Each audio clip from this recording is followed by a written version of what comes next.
Yo Noid 2? Was the Noid 2 not catchy enough? It's like if I named it Yo Final Boss Beater. Yo. Yo Noid 2 is a fan-made sequel of Yo Noid 1. You know, one of those cash grab NES games made only to sell more pizza.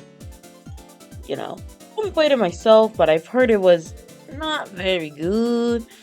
But who cares? The boys over at did I have a team name? The boys over at who made Yo Noid 2 made Yo Noid 2. The game starts off amazing with this tall screen that screams, "This is Yo Noid 2 and we're proud of it."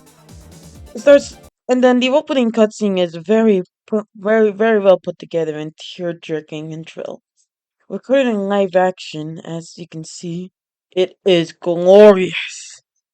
Recently, someone stole the Noid yo-yo right after the event of Yo Noid 1, so the Noid decides to cast a sick frick onto the first level, which is, I heard that it's the same first level of the original Noid. Setting wise, at least, everything else is different. Not the best level. I honestly don't really care for this. So, anyways, you grab the yo-yo, and then you get sent to a pit. This mushroom guy tells you how to grapple. Yeah, grappling with the yo-yo is basically the main thing you do in Yo Noid 2, and it is fun. Physics are great. I mean, it's hard to explain. You gotta play it to believe it. Like, you can... Like, there's a lot of wacky stuff you can do with it, so... yeah. Anyway, the Noid Void. It's the hub world, but not gonna lie, I don't like it that much. It's too big for its own good. You've got this big old field that seems endless, and there is 3 levels.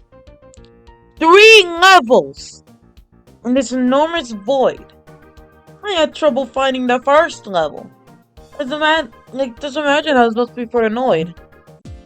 3 levels are pretty neat. This planet is not only has the worst name in existence, but it also has the best song in the game. Kind of rubs it out. This level is actually one of the best first design levels next to Mega Man X's intro level. I'm not joking, and it's the second level.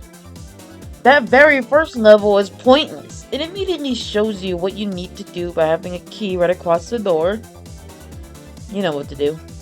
And it gets better with this lever that teaches you how to wall jump and grapple, followed with a room by a bunch of grappling. All this teaches you how to grapple. Do you know you can grapple? And the rest of the level is good also. The rest of this level is just, fun Noid shenanigans. Telling you also that some keys may be more hidden than others. Like, for example, this guy's like, "Hey, we're starting a ship. So did the Noid go to the center of the earth?" To set up the center of the earth in the first level to grab this key. However, it also teaches you that there are secrets in the game, because if you grapple onto another thing, you end up in another area entirely where you can get 2 more keys. And then you meet this guy who's pretty creepy. Yep. It's one of those, looks normal, but actually it's not, you stupid dumb baby boy. Whatever. Sing Factory is the level of all time. I don't have that much to say about it, except for this little exchange that got me laughing.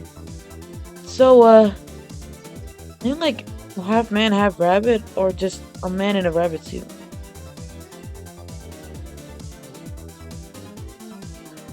I must say, this one has more intricate grapple designs, things, than Planet. Like for example, this one indoor factory area. That's pretty neat. And Domino Dungeon. Domino Dungeon! From what I've heard, this level was actually grinded out in the course of a week, and it doesn't show. Because this level is too good to be grinded out in a week. Like, oh my god. Down to the first room, this level puts you to the test. They really wanted you to know that the Domino Dungeon is the last level structurally. The Domino Dungeon itself, while confusing at first, you slowly get it, and it becomes fun. In other words, it's a Zelda dungeon. So the songs ain't too bad either.